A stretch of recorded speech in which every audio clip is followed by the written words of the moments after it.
তো আসলে আপনি এই যে নৌকা নিয়ে একেবারেই নদীর কিনারে আছেন, আসলে নদীর মাঝে ছিলেন কিনা একটু বলেন।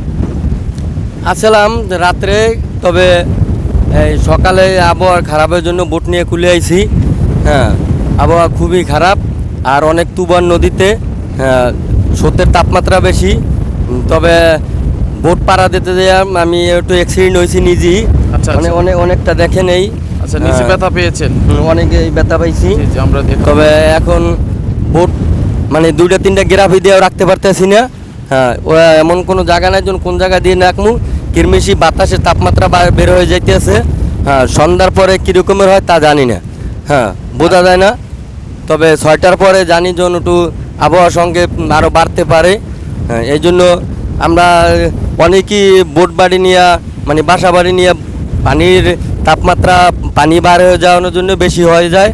হ্যাঁ, অনেকেই আমরা ইচ্ছা করছি বাটায় যদি হারে, বাটায় পানি নামে গেলে এরপরে বোট আমরা যার বোট মানে সেভ করবো। আচ্ছা, আপনি কি আজকে কি নদীতে জাল দিয়েছেন? রাত্রে দিছি, তবে জাল বুজল পেঁচাইয়ে নিয়ে আইছি সব। আর জাল কি পেয়েছেন নদীতে? হ্যাঁ, জাল পাইছি, কিন্তু পেঁচাই দিয়েছে সব কিছু একলগে মানে আড়া বাইন্ধে আনছি। আচ্ছা, মানে টানার মতো কোনো বাতাসটা কি উল্টো আসতেছে নাকি দক্ষিণ দিকে আসতেছে? না, বাতাসটা হলে পূবের এই বাতাসটা কি ক্ষতি খুব? হ্যাঁ, ক্ষতি খুব। পানির তাপমাত্রা এটা বাড়ায়, স্রোতের তাপমাত্রাও বাড়ায়। এটাই না? হ্যাঁ, এই পূবের আচ্ছা, বাতাসে। আপনার বয়সে কয়বার এই বন্যার কবলে পড়েছেন আপনি? আমি সিডারে বন্যা আসলাম কলাগাছা, কেউই বলতে পারে না, এই জন্য আমরা কেউ বাঁচে আছি। তবে সিডারে বন্যায় আমরা বাঁচাই রাখছি আল্লাহ।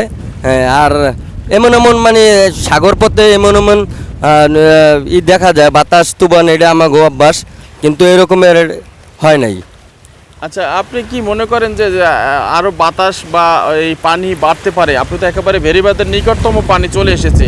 আপনি এভাবে দেখেছেন 2-4 মাসে এভাবে পানি বেড়েছে? না, আপনি স্বাভাবিক থেকে কত উঁচু হয়েছে স্বাভাবিক পানির থেকে নদীতে? আসলে এই বিষয়টা একটু বলেন, কত ফুট উঁচু হয়েছে আপনার আনুমানিক আইডিয়া?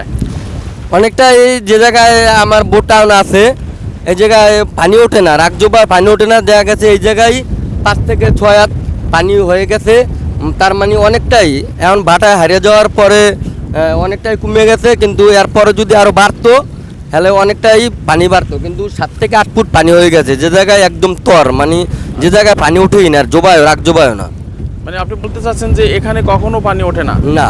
আচ্ছা, আপনি 6-7 ফুট পানি অনুমান করছেন যে উঠে গেছে।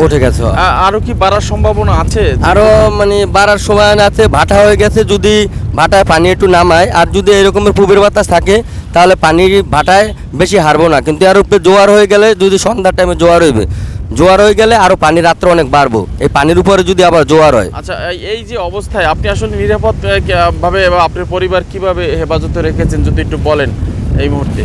মানে এই মুহূর্তে আমি বাসায় যাই নাই, তবে আমার বোটটা নিয়ে অনেকই বটি আমাকে এই জায়গায় আছে, যেমন স্টিল বডি, যেমন কাঠ বডি। অনেকটাই আমরা রাস্তায় আছি। আমাকেও যেমন ব্যবসা বাণিজ্য সব থাকে রাস্তায়, এই জন্য আমরা বোটের কাছাকাছি আছি। তবে সন্ধ্যার 6টার পরে বোঝা যাইবে যে না কোনো 8 সেকেন্ডে আমাকে 8 সেকেন্ডে তো হইব না, আমরা এই জায়গায় আমাকে বাসা বাড়িতেই আমরা সেফ থাকতে পারি। আচ্ছা, নিরাপদ স্থানে যাওয়ার জন্য কি এলাকার প্রতিনিধি যারা আছেন তারা কি আপনাদেরকে জানিয়েছে কিনা? হ্যাঁ, অবশ্যই জানিয়েছে, যখন 6টার পরে এটা বাড়তে পারে। 6টার পরে বাড়তে পারে? হ্যাঁ। আচ্ছা, অনেক সময় দেখা গেছে অনেকেই কিন্তু কিছু প্রতিনিধিরা যারা আছেন কিছু খাদ্য সামগ্রী, যারা শুকনো খাবার বিভিন্ন জায়গায় দিয়ে থাকেন, এরকমের কোনো কিছু পেয়েছেন কিনা এই পর্যন্ত? না, এরকমের কিছু পাই নাই। তবে মাইকিং করতে আছে, জানাই দিছে সন্ধ্যার পরে এটার একটা আবহাওয়া খারাপ হইব। কিন্তু এখন তো বাতাসের তাপমাত্রার কারণে মানে বন্যায় এখনই বোঝা যায় যে না বন্যা হইতেছে। অনেক ধন্যবাদ। দর্শক, আমরা শুনছিলাম আসলে কিছু এই বন্যার বিষয় নিয়ে। তো আমরা আবার পরবর্তীতে কিছু শুনবো। বৃষ্টি আসতেছে, ভালো থাকবেন সবাই এবং এই প্রোগ্রামটি শেয়ার করে দিবেন যেন সবাই দেখার সুযোগ হয়। ভালো থাকবেন, আল্লাহ হাফেজ।